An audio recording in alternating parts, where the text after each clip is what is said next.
좌우 앞뒤의 분들하고 예수님 제자 됩시다 이렇게 인사하겠습니다.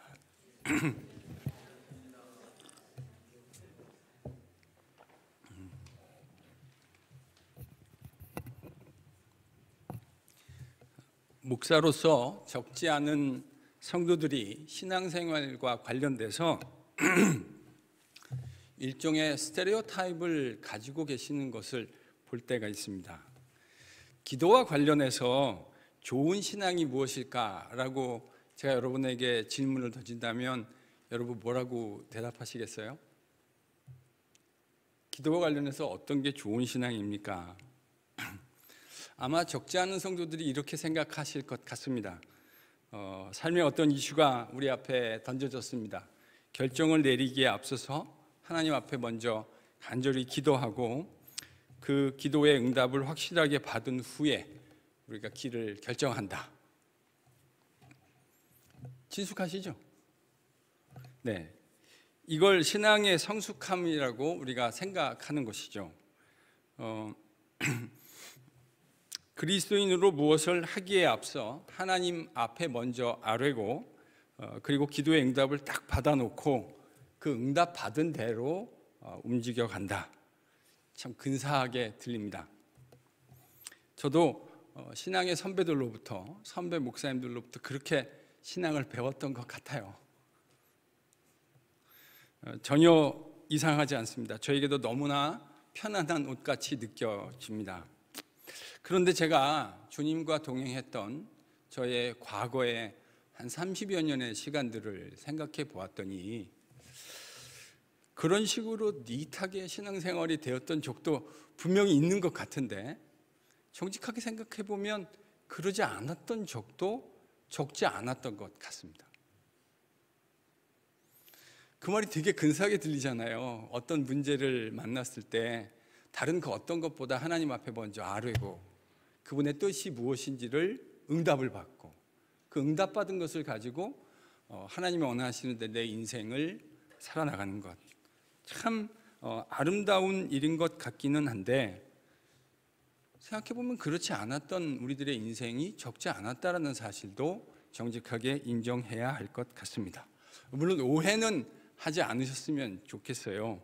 제가 무슨 일 하기 전에 하나님께 기도하는 것 잘못된 거다, 그럴 필요 없다, 이런 이야기를 하려는 것 아닙니다. 어떤 일을 하기에 앞서서 분명히 하나님 앞에 먼저 기도하는 저와 여러분이 될 수 있었으면 좋겠습니다. 하나님 앞에 내가 내 인생을 주관해서 내 뜻대로 내 정욕과 내 욕심이 이끄는 대로 살지 않고 하나님의 뜻이 인도하는 대로 살아가는 것, 저는 저와 여러분이 그런 신앙인이 되었으면 참 좋겠어요. 근데 이런 의미에서 오늘 이 본문이요, 우리가 지금 고민하는 이 주제에 매우 좋은 묵상의 자료를 제공해 준다는 생각을 해봅니다. 여러분, 야곱은 요셉이 살아있다는 믿기 힘든 이야기를 들었습니다. 지난 20여 년 동안 이 눈에 넣어도 아프지 않았을 요셉, 그는 짐승에게 갈기갈기 찢겼다 이렇게 생각하고 살았습니다. 잊어보려고 했지만 그 생각이 떠오를 때마다 아버지 야곱의 마음이 어땠을는지 여러분 충분히 상상하실 수 있을 것이라 생각합니다. 근데 그 아들이 살아있다는 거예요. 꿈에서라도 한번 만나보고 싶었을 아들, 그 아들이 살아있다는 겁니다. 그게 살아있다라고 하는 소식도 받아들이기 쉽지 않은데 그 요셉이요, 지금 애굽의 총리가 되어 있다는 거예요. 그래서 자기 눈앞에 그 애굽제 삐걱번쩍한 수레를, 이게요 그 조그마한 달구지 수레가 아니에요. 여러분 나중에 보세요. 이게 수레에 야곱과 이 형제들의 와이프들과 애들이 다 탔어요. 그럼 여러분 이거 웬만한 승합차 수준은 되는 거 아닙니까? 그 요셉이 살아있고 아버지와 모든 가족을 모시고 애굽으로 내려오라고 이야기했다는 겁니다. 자, 이제 야곱은 이 상황에서 중요한 결정을 내려야 했습니다. 야곱이 어떻게 했죠? 모든 것 다 제쳐놓고 하나님 앞에 나아가서 가만히 있어봐. 가만히 있어봐. 나 하나님께 기도해야 돼. 이렇게 기도하고 기도 응답을 딱 받고 난 다음에 그 응답에 따라 애굽으로 내려갔어요? 그런 것 같으세요? 야곱 어떻게 했을까요? 창세기 46장의 스토리를 가지고 그 당시 야곱의 모습을 한번 여러분하고 오늘 실감나게 그려보고자 합니다. 여러분 1절을 같이 한번 읽어보겠습니다. 본문 1절입니다. 1절 같이 읽습니다. 시작.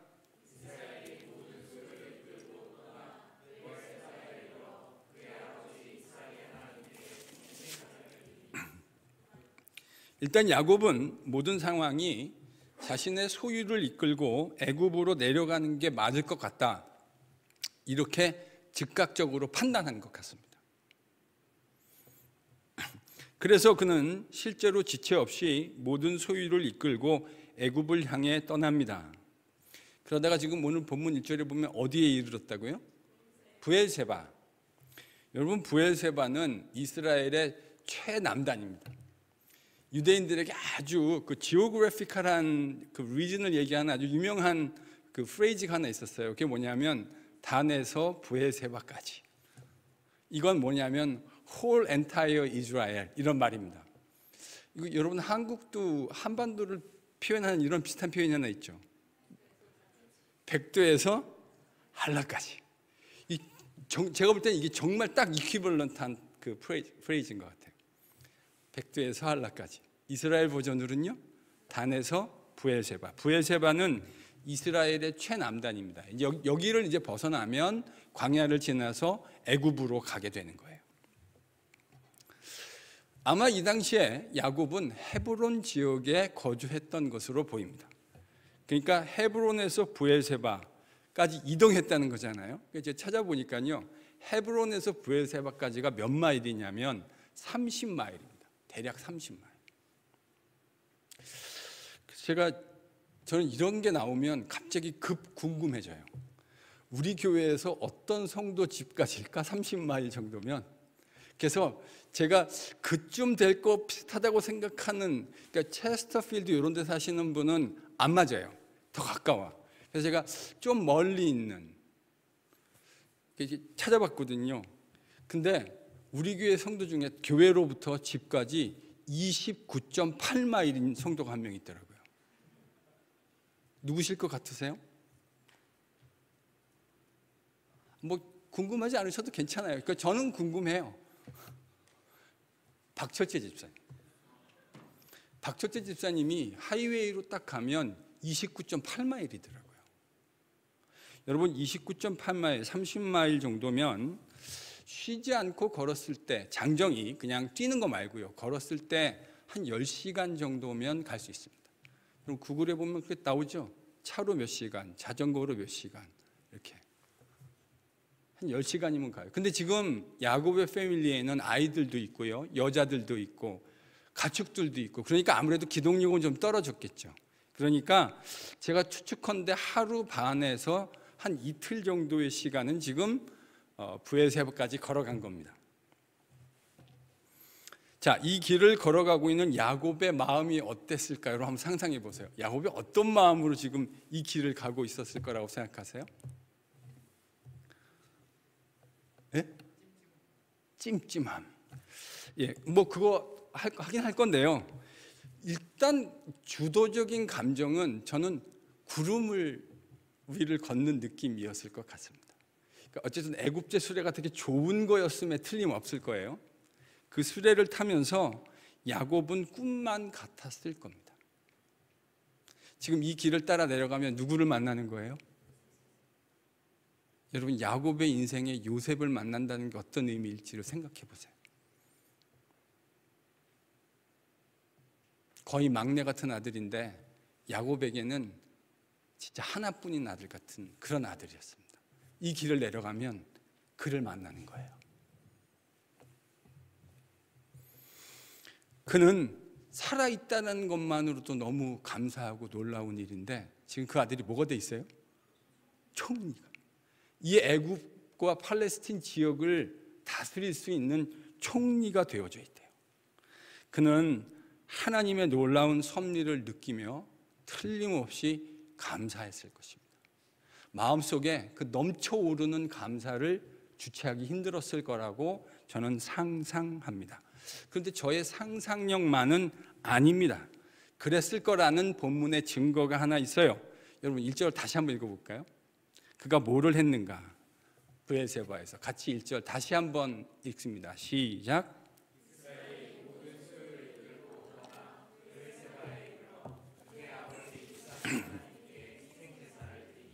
뭘 드렸다고요? 희생제사.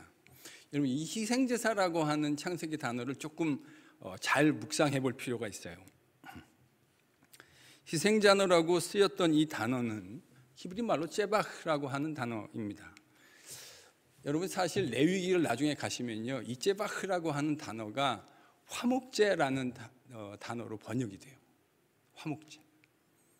레위기에 가면요 1장부터 시작해서 마지막까지 제가 다 카운트하지 않았는데 대략 한 30여 회 정도 이 제바흐라고 하는 단어가 화목제로 사용되어집니다. 여러분 화목제는 언제 드리는 제사인지 아세요? 두 가지 그 상황에서 오케이전에서 화목제를 드립니다. 첫 번째는 하나님께 서원으로 무엇인가를 기도할 때입니다. 이때 유대인들은 화목제를 드렸어요. 또 하나는요, 화목제에 누가 뭐래도 아주 중요한 기능은 감사입니다. 그러니까 유대인은요 두 가지 경우에 화목제를 드렸어요. 하나는 하나님께 뭔가 서원을 해야 하는 경우에 그때 화목제를 드렸고요. 또 하나는 하나님이 자신들의 인생에 베풀어 주신 그 은혜에 감사하는 땡스기빙의 의미를 담고 있었습니다. 자, 그러면 질문 하나 해보죠. 지금 야곱이 여기서 드리고 있는 제바흐 화목제는 어떤 경우에 해당한다고 생각하세요? 이거는 질문하면 입 아픈 거잖아요. 이거는 너무 쉬워요. 감사예요. 지금 화목제를 드리고 있는 야곱의 대표적인 주도적 정서는 감사입니다. 틀림없어요. 근데요, 이 제바흐라는 단어가 싱귤러로 쓰이지 않았고요. 이 본문에 보면 제바힘이라고 하는 플루럴로 쓰였어요. 복수로 쓰였어요. 그러면 이 감사의 제사와 예배를 야곱이 지금 몇 번 이상 드렸다는 말이죠? 최소 2회 이상. 여러분 너무너무 하나님께 감사해서 계속해서 하나님을 찬양하고 싶은 욕구에 붙들려 본 일이 있으세요? 하나님께 예배 드리는 것이 하나님께 감사한 사람이 없으면요, 감사가 없으면 주일 또 돌아오냐 이런 분들도 계실 수 있을 거라고 생각합니다. 현실적으로. 그런데 하나님께 감사하는 사람은 하나님께 예배 드리는 것이 즐겁습니다. 하나님의 보좌 앞에 나아가서 그분 앞에 감사로 예배를 드리는 것이 얼마나 큰 기쁨이 되는지 몰라요. 지금 야곱은 어떤 마음이었을까요? 예배 드리는 이게요 꿀맛보다 단 그런 순간이었을 것 같아요. 애굽제 수레 위에서 이 길을 내려가면 나는 죽었다고 생각했던 그 아들 요셉이 살아있고, 살아있는 것만으로도 너무 감사한데 그 아들이 지금 애굽의 총리가 돼서 아버지를 기다리고 있습니다. 그러니 어떻게 제바흐를 드리지 않을 수 있었겠어요? 너무 잘 이해가 되죠. 근데 감사만은 아니었던 것 같습니다. 야곱의 마음속에 하나님의 인도하심과 그분의 선하심, 그분의 헤세드에 대한 거부할 수 없는 감사가 있었던 것 틀림없지만 그의 마음속에 두려움도 공존하고 있었습니다. 이런 걸 양가 감정이라고 하죠. 감사가 정말 넘쳐나는 그런 감사였을 겁니다. 밀물같이 넘쳐나는 감사였을 텐데 그의 마음속에 두려움이 있었어요. 뭘 보고 알 수 있는가? 여러분 3절과 4절입니다. 본문 3절, 4절 같이 읽겠습니다. 같이 읽죠. 시작.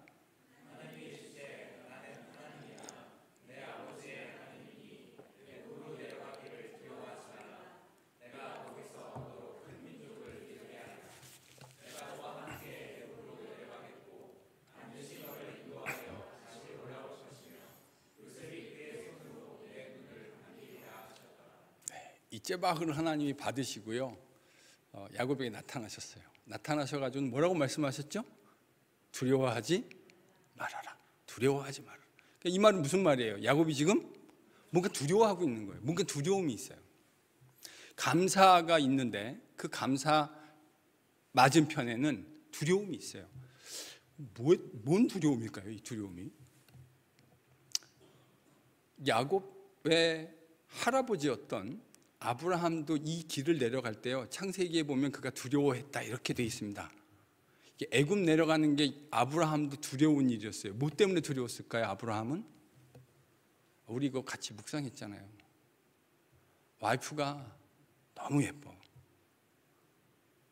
이 나이든 와이프 때문에 내 목숨이 날아갈 것 같다라고 하는 두려움을 가지고 있었잖아요. 그게 이제 아브라함의 두려움이었어요. 근데 야곱의 두려움은 뭐였을까요? 일단 자신의 생명이나 이런 것과 연관된 건 아닌 것 같아요. 왜요? 지금 아브라함하고는 차원이 달라요. 여기 내려가면 누가 기다리고 있어요? 총리인 요셉이 기다리고 있잖아요. 그러니까 자기의 생명이 누가 감히 총리의 아버지에게 해코지를 하겠습니까? 그런 거는 아닌 것 같아요. 그럼 뭐에 대한 두려움이었을까요? 이 약속의 땅을 떠난다는 것에 대한 두려움이었을 거예요. 이거는 이 패밀리에는 지금 러닝 트루 하고 있는 거예요. 아브라함도 그랬죠. 이삭 때도 그랬죠. 이 얘기 들었을 거 아니에요. 할아버지와 아버지 얘기 들었을 거 아닙니까? 야곱이. 틀림없이 야곱은 큰 감사를 가지고 하나님께 제사를 드린 것이 맞습니다. 틀림없어요. 그런데 그의 마음속에 한 가지 두려움이 있어요. 그건 뭐냐면 이 약속의 땅 하나님이 주신 건데 이 땅을 떠날 때마다 할아버지와 아버지가 정말 기막힌 고생을 했잖아요. 그러니까 이야기를 들었을 거란 말이죠. 그러니까 이 내려가는 게 큰 감사임에 틀림없지만 그러나 마음 한켠에 지금 이 약속의 땅을 떠나야 한다는 것에 대한 큰 두려움도 동시에 가지고 있었던 겁니다. 지금 하나님이 그 마음을 보신 거예요. 그리고는 야곱의 마음을 아시고는 하나님이 그 제사를 받으시고는 이상 가운데 나타나셔서 애굽 내려가는 것 두려워하지 말아라 라고 말씀해 주신 거예요. 자, 이런 맥락에서 저는 야곱이 모든 것 하나님께 미리 다 여쭤본 후에 그거에 대한 응답을 확 받고 그리고 나서 애굽에 내려갔다. 이건 창세기 46장에 그려주는 그림하고 달라요. 창세기는 지금 그렇게 그려주지 않아요. 적어도 저는 그렇지 않다고 생각해요. 도리어 그는 주어진 이 환경과 상황 속에서 애굽으로 내려가는 것이 하나님의 뜻이라고 생각했어요. 그리고 주저함 없이 내려갔어요. 내려갔는데 이제 그 경계를 요 경계를 넘어서면 이제 애굽으로 가는 거예요. 근데 마음속에 한 가지 꺼림직한 부담이 생겼어요. 그거는 이 패밀리에 흐르고 있는 히스토리와 관련된 겁니다. 하나님이 이 약속의 땅 함부로 떠나지 말라고 하신 건데 내가 지금 내려가도 괜찮을까? 상황은 내려가는 게 너무 맞잖아요. 지금 요셉이 기다리고 있는데요. 그 아들 봐야죠. 근데 하나님이 주신 명령하고 뭔가 깨름직하게 딱 맞아떨어지지 않는 것이죠. 그 부담이 마음속에 두려움으로 하고 있었던 거예요. 바로 그것이 야곱의 모습이었습니다. 그런데 하나님이 야곱의 이런 마음을 아셨어요. 여러분 이런 걸 보고 이심전심이라고 그러죠. 이심전심. 그에게 나타나셔서 그의 부담 또 두려움을 하나님이 깨끗하게 정리해 주신 것입니다. 그리고 하나님이 야곱에게 애굽으로 내려가는 것에 대해서 그가 알지 못했던 하나님의 크고 놀라운 비밀과 계획까지 알려주십니다. 그게 뭐죠? 네가 애굽에서 큰 민족을 이루게 될 것이다. 근데 사실 이 이야기는 야곱에게는 별반 새로운 이야기는 아니에요. 왜냐하면 창세기 28장에 보면 그때도 부엘세바였어요. 부엘세바. 하란으로 도망갈 때 기억나시죠? 형의 손길을 피해서 도망갈 때 그때도 브엘세바에서 하란으로 내려갈 때였는데 그때 하나님이 나타나셔서 약속해 주신 것하고 똑같은 내용이죠. 근데 하나가 달라요. 뭐가 다르죠? 자손의 번성에 대한 약속은 똑같은데 이 오늘 약속, 이 브엘세바의 약속에는 내가 너를 어디서 번성하게 해주겠다고요? 애굽에서. 내가 애굽 땅에서 너를 번성하게 하겠다. 그게 하나 달라졌어요. 여러분, 이 이야기에 대해서 애굽에서 번성하게 되는 이야기는 우리가 다음에 이 이야기를 다루게 될 겁니다. 그러니 야곱이 미리 기도하고 기도 응답받고 애굽에 내려갔다 이렇게 읽는 건 본문의 그림하고 달라요. 감사함 가운데 출발했습니다. 너무 놀라운, 꿈에도 믿을 수 없는 놀라운 이야기를 듣고 그는 한 걸음에 내려가기는 했는데, 그리고 그 하나님의 은혜와 그의 사랑에 감사해서 그 축복하는 기림을 알기는 했는데, 그래도 그의 마음속에 깨름직한 두려움이 있었던 것이죠. 바로 그 길에 여호와 하나님이 나타나셨습니다. 그리고는 그 길을 내려가는 것을 허락해 주실 뿐만 아니라 그것이 하나님의 뜻 가운데 있는 일이고 너를 내가 축복해서 번성하게 하시겠다 하는 약속도 그에게 말씀해 주신 것이죠. 이게 오늘 본문에 대한 실제적인 읽기일 겁니다. 저는 하나님이 우리를 인도하시는 과정에서 어느 하나로 획일적으로 이야기할 수 없는 상당히 다양한 이야기가 우리 성도들의 삶 가운데 존재하게 될 것이라는 이야기를 여러분과 좀 나누고 싶습니다. 문제를 만나고 하나님께 기도하고 응답을 딱 받고 그리고 움직이는 것 되게 닛하게 들리잖아요. 이거가 이상하다고 생각할 그리스도인이 몇 명이나 있겠습니까? 근데 인생은 꼭 그렇지 않아요. 여러분의 인생도 저는 그럴 거라고 생각하는데 제 인생도 그랬어요. 꼭 그렇지 않더라고요. 저는 그래서 그런 길만이 유일한 믿음의 길은 아니라는 사실을 배우게 됐어요. 분명히 하나님의 인도하심을 느끼며 그 길이 믿음의 길이라고 걸어가고 있는데 그 길 가운데에서 고민하고 또 생각하고 때로는 두려워하게 될 때가 우리 인생 가운데 얼마나 많이 있었습니까? 대충 얼굴 보니까 여러분도 그러신 것 같은데요. 저는 그랬어요. 정말 정직히 그랬다고요. 간만에 제 이야기 하나 좀 해야 할 것 같습니다. 저는 여러 정황상, 제 얘기하니까 갑자기 목이 타네.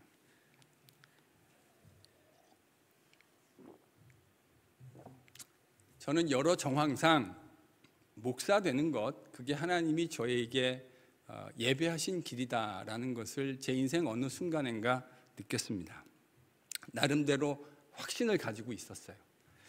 근데 제가 속했던 교회 공동체, 당회 목사님과 장로님 또 적지 않은 성도님들이, 그때 제가 교회에서 불리는 호칭이 이 선생이었는데, 이 선생은 말씀을 가르치는 달란트를 하나님이 주신 것 같다. 그러니까 교회를 위한 목사가 돼서 말씀의 사역자로 교회를 섬기는 것이 좋겠다 하는 이야기를 교회의 리더들과 또 여러 성도들로부터 들을 수 있었습니다. 그런 상황적 인도를 받고 제 마음에 굳게 결심했어요. 이제 목사가 돼야 되겠다. 그래서 신학교를 가려고 그랬는데 미국에 있는 신학교를 가서 내가 좀 배워야 되겠다. 이런 마음을 하나님이 주셨습니다. 그런 상황적 인도를 받고 이제 미국에 건너와서 유학하고 훈련받고 있을 때였습니다. 여러분, 신학교 갔더니 저랑 비슷한 친구들이 오지 않았겠어요? 근데 저는 뭐 별 볼 일 없는데 가서 만났던 친구들하고 얘기를 해보니까 일단 아버지가 최하 장로님이야. 장로님하고 목사님인데 어떤 친구는 태어날 때 아버지 장로님하고 목사님이 서원을 하셨다는 거예요. 아들을 주시면 이 아들을 주님의 교회에 목사로 훈련시켜서 세우겠습니다. 그런 사람만 있는 게 아니고 또 저는 뭐 구체적으로 그게 뭔지는 정직하게 잘 모르겠는데 이 얘기하다 보면 이제 신학교 동기 친구들 중에 자기는 하나님께 분명한 사인을 받고 왔대요. 전 모르겠어요. 그게 무슨 사인인지는 정말 잘 모르겠어요. 근데 자기는 사인을 받았대. 근데 저는 뭐 딱히 그런 거 없거든요. 뭐 하나님이 꿈에 나타나셔가지고 너는 목사가 돼야 된다, 이런 말씀을 해주신 것도 아니고, 뭐 태어나기도 전에 아버지 장로님이 또 아버지 목사님이 이 아들은 하나님의 교회를 위한 목회자로 바치겠습니다, 뭐 이런 것도 아닌 거죠. 그래서 제가 이제 그 당시에 어떤 생각이 들었냐면, 갑자기 우정의 무대가 생각났어요. 이게 무슨 말인지 이해되실까요? 우정의 무대? 뒤에 어머니가 오셨는데 아들들이 뛰어납니다. 그래서 물어봐요. 왜 어머니라고 생각하세요? 어머니가 확실합니다. 갑자기 그런 생각이 들었어요. 이건 나는 사실은 하나님이 안 불렀는데 혼자 내가 그냥 그 마음 혼자 뜨거워가지고 내가 불렀다고 생각하고 막상 스테이지에 올라왔는데 아닌 거 아닐까? 이런 생각을 정말 제가 한 적이 있어요. 괜히 나만 혼자 마음 뜨거워가지고 나온 거 아니야? 아버지 장로님이, 아버지 목사님이 태어나기 전부터 서원하고 기도했다는 거잖아요. 이런 얘기 들으면 기가 팍 죽어요. 저희 아버님은 집사님으로 돌아가셨거든요. 확실한 사인을 받고 왔다. 저는 뭐 확실하게 뭘 받은 건 없는 것 같아요. 그러니까 마음에 이렇게 위축도 좀 되고요. 그런 친구들 보면 그래, 목사는 저쯤 돼야 목사가 되는 거야, 이런 생각이 정말 마음속에 들더라고요. 그런 의구심 속에서도 하나님과 교제하는 것 멈추지 않았고요. 또 성도들을 교회에서, 지역교회에서 가르치고 신학교에서 하나님이 저를 두신 이유들을 묵상하며 정말 저의 30대를 하얗게 불태웠습니다. 하나님의 말씀을 연구하는 일에 완전히 몰두했던 것이죠. 근데 뭐 그런 특별한 거는 없었지만 시간이 가면 갈수록 그 특별한 것이 없는 상황 속에서도 하나님이 나를 얼마나 사랑하시는 건가, 이 하나만큼은 저에게 너무나 선명했어요. 그런 주님이 저에게 주신 은혜를 붙들고 가서 성도들을 하나님의 말씀으로 연구하고 깨닫고 한 것들을 교회에서 가르치며 사는 것이 얼마나 설레이는 일인지 저는 정말 절절히 느끼며 살아왔습니다. 그리스도 예수 안에 있는 하나님의 사랑에서 끊을 자가 없다는 그 바울 사도의 로마서 8장의 고백이 너무나 감사했고, 그 내용들을 성도들과 함께 나누고 성도들을 격려하고 믿음으로 세워서 주님의 교회로 만들어가는 것이 얼마나 감사한 일이고 행복한 일인지 몰랐어요. 뭐 특별한 거를 하나님이 해주시지 않으셔도 그 자체로 하나님의 사랑과 복음의 내용이 제 마음속에 너무나 선명했고, 제가 왜 목사로 살아가야 하는지에 대한 이유가 누가 설명해 주지 않아도 너무나 선명했습니다. 그 일에 나의 모든 삶을 다 드려도 하나도 아깝지 않겠다는 생각으로 똘똘 뭉쳐 있었습니다. 사랑하는 여러분, 기도하고 응답 확실히 받고 그렇게 길을 걸어갈 수도 있을 겁니다. 제가 그러지 않는다라는 말이 아니에요. 그럴 수도 있을 거예요. 그런데요, 그렇지 않을 수도 있어요. 하나님이 여러분의 삶에 뭔가를 특별하게 그렇게 해주지 않으셔도 괜찮아요. 저는 오늘 여러분에게 좀 그 말씀을 좀 드리고 싶어요. 그러지 않아도 괜찮아요. 그것이 과연 하나님이 인도하시는 길일까? 마음 한켠에 의구심과 두려움을 가지고 걸을 수도 있어요. 야곱도 지금 그러잖아요. 하나님에 대한 감사가 없는 게 아니에요. 그는 진정으로 감사했지만 때로는 자신의 삶에 인간이기 때문에요, 하나님이 아니기 때문에 여러분, 하나님처럼 말하지 않는 법을 배우셔야 돼요. 우리는 매어 인간, 휴먼 빙입니다. 그것이 여러분과 제 언어 생활에도 나타나야 돼요. 제발 하나님처럼 말하지 마세요. 모든 걸 다 알고 있는 것처럼 말하지 마세요. 우리는 하나님과 동행하며 그분의 뜻을 조금씩 손노듬이 하듯이 겸손하게 찾아가야 하는 존재인 거죠. 지금 야곱이 그런 것처럼. 사랑하는 성도 여러분, 오늘 야곱 이야기를 통해서 깨닫게 되는 저는 더 중요한 것은 이거라고 생각해요. 야곱의 인생을 보십시오. 그는 인생에 수많은 하나님의 습격을 받았습니다. 그 습격을 통해서 그는 빚어져 갔어요. 어떤 모습으로 빚어져 갔습니까? 하나님과 동행하는 사람의 모습으로 빚어져 갔습니다. 저는 이게 야곱이 그의 인생에서 받은 가장 큰 아름다운 복이고 가장 큰 복이라고 생각해요. 요셉을 돌려주신 그 하나님의 은혜에 그는 거듭거듭 머리 조아리며 감사하며 하나님께 예배했습니다. 그래서 요셉을 꼭 봐야 하기는 하는데 애굽으로 내려가는 것이 혹 하나님이 가지고 계시던 그분의 뜻과 말씀에 위배되는 것은 아닌가. 그것을 어떤 마음으로 가지고 있었다고요? 두려움. 여러분, 이 두려움이란 말 속에서, 단어 속에서 뭐가 느껴지세요? 여러분, 이게 하나님과 동행하는 사람의 모습입니다. 그 두려움.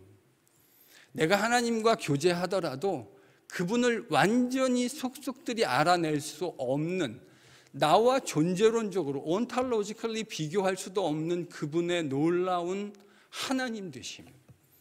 여러분, 이것을 알 때 우리 인간의 마음속에 생겨나는 자연스러운 감정이 저는 두려움이라고 얘기합니다. 그것이 경외가 아닐까요? 사람들에게서는 느낄 수 없는, 범접할 수 없는, 존재론적으로 나와는 비교할 수도 없는 그분의 하나님 되심, 그분의 뜻을 완전히 헤아려낼 수 없는 우리의 부족함을 인식할 때 인간의 마음속에 일어나는 가장 자연스러운 감정, 두려움, 저는 경외라고 생각합니다. 그 경외는요, 내가 하나님과 동행하고 있다라는 가장 강력한 반증 중에 하나일 겁니다. 그는 그의 이전 인생은요, 하나님의 습격 전에 그의 인생의 목표는 성공이었습니다. 어떻게 해서라도, 여러분, 야곱의 인생의 모토가 제가 뭐라고 말씀드렸죠? 네 거도 내 거, 내 거도 내 거. 어떻게 해서든지 내 거로 만들어서 착취하고 뺏고 수단과 방법을 가리지 않아서 내 거로 만들면 내 인생은 성공하고 행복해질 거라고 생각했던 야곱. 그는 하나하나 그가 붙들려고 했던 것들을 다 손에서 내어버리는 과정을 통과하며, 습격을 통과한 거죠. 그것을 통과하며 뭘 배우게 되죠? 하나님과 동행하는 것을 배우게 됩니다. 성공이 아닙니다. 성공이 아니라 하나님과의 동행입니다. 그분과 함께 길을 걸어가는 것을 배우게 된 것이죠. 그래서 하나님은 야곱에게, 동행하고 있는 야곱에게 오늘 본문에 보면 나타나십니다. 자기를 드러내십니다. 동행하고 계심을 부인할 수 없게 깨닫게 해주신 것이죠. 저는 이게 창세기가 보여주는 모습이라고 생각합니다. 동시에 저는 이게 예수님의 제자의 삶의 모습이어야 할 거라고 생각합니다. 여러분, 제자는 성공을 위해서 부름받은 사람들이 아닙니다. 저는 오늘날 교회가 변질될 수 있다고 생각하는 핵심 요소가 바로 이거예요. 제자는 성공을 위해 부름받은 게 아니에요. 제자는 예수님과의 동행을 위해서 부름받았어요. 예수님과의 동행을 하는 사람의 삶에 나타나는 가장 현저한 삶의 특징이 뭔지 아세요? 그 사람의 삶은 예수님이 이 땅에 오신 목적을 이루는 삶을 삽니다. 예수님이 마태, 마가, 누가에서 자신이 오신 목적을 뭐라고 설명하셨죠? 섬김이 아니고, 성공이 아니고 섬김입니다. 성공을 추구하던 인생에서 예수님과 동행하는 것, 이게 제자의 삶의 모습인데요, 이 삶에서 내가 예수님과 동행하는 삶이 나타나고 있는가를 뭐로 재어보시면 될까요? 내 삶에 섬김이 있는가를 재어보시면 됩니다. 그게 있으면 여러분은 잘하고 계신 거예요. 다시 한번 강조합니다. 제자의 삶의 목표는 성공이 아닙니다. 주님과 동행입니다. 동행하는 사람의 삶 속에는 주님이 추구하셨던 섬김이 들어갑니다. 오늘 본문 묵상을 통해서 우리가 이거 하나만큼은 같이 기억했으면 좋겠습니다. 우리가 하나님을 사랑하는 마음으로 주님과 함께 동행하며 걸어왔다면 저는 우리의 발걸음에 대해서 너무 걱정하지 않아도 괜찮다고 말씀드리고 싶어요. 너무 걱정하지 않아도 괜찮아요. 옆에 있는 분에게요, 이렇게 한번 그러지 않아도 괜찮아요. 그러지 않아도 괜찮아요. 뭘 꼭 봐야 되고 뭘 꼭 들어야 되고 그러지 않아도 괜찮아요. 괜찮잖아요. 뭘 그렇게, 저는 이게 별로 건강하지 않은 것 같아요. 오늘 본문을 보세요. 하나님을 신뢰하고 예배하고 그렇지만 자신의 부족함 때문에 두려워하는 이 모습 속에 하나님과 동행하는 사람의 전형적 모습이 보입니다. 우리가 주님을 사랑함으로 동행함으로 걸어왔다면, 내가 하고 있는 걸어가는 이 길의 결정 가운데 내가 주님을 사랑해서 결정한 것이라면 저는 여러분에게 그렇게 말씀드리고 싶어요. 잘 걸어가고 계신 거예요. 잘 걸어가고 계신 거예요. 때때로 필요하다면 우리의 의사와 관계없이 그분이 이렇게 드러내실 때도 있으실 겁니다.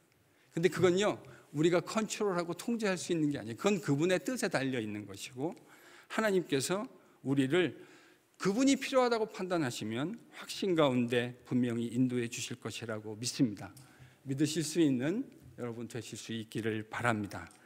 옆에 있는 분에게 마지막으로 오늘 올해 첫 예배니까, 첫 주일 예배니까 이렇게 한번 좀 길어요. 문장이 2개거든요. 그러니까 중간에 끊지 마시고 계속 하셔야 됩니다. 올 한 해 주님을 더욱 사랑하세요. 네, 올 한 해 정말 주님을 더욱 사랑하실 수 있기를 바랍니다. 여러분이 걸어가는 그 길에서 주님을 사랑하고 그분과 동행하세요. 아직 끝나지 않았어요. 마지막입니다. 그 사랑함으로 말씀 가운데 거하세요.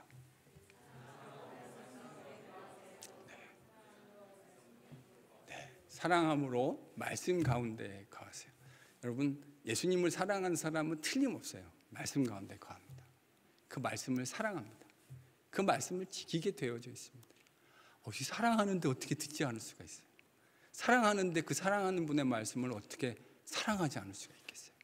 예수님 사랑하는 건 립서비스가 아니에요. 예수님 사랑하면 그분의 말씀을 사랑하게 되어져 있고 그 말씀에 거하는 것이 너무 행복한 일이 됩니다. 올 한 해 주님을 더욱 사랑하시기 바랍니다. 그 사랑함 가운데 주의 말씀 안에 거하실 수 있기를 바랍니다. 이것만 확실하면요, 저는 이렇게 감히 말씀드리고 싶어요. 잘 살고 계신 거예요. 이것 하나만 확실하면요, 잘 살고 있는 거예요. 예수님을 사랑하고 그분을 사랑하기 때문에 그분의 말씀 가운데 거하는 것을 즐거워하고 있다면 저와 여러분은 잘 걸어가고 있는 거예요. 이 귀한 은혜가 2025년 우리를 덮는 귀한 한 해가 되실 수 있기를 예수 그리스도의 이름으로 간절히 축원합니다.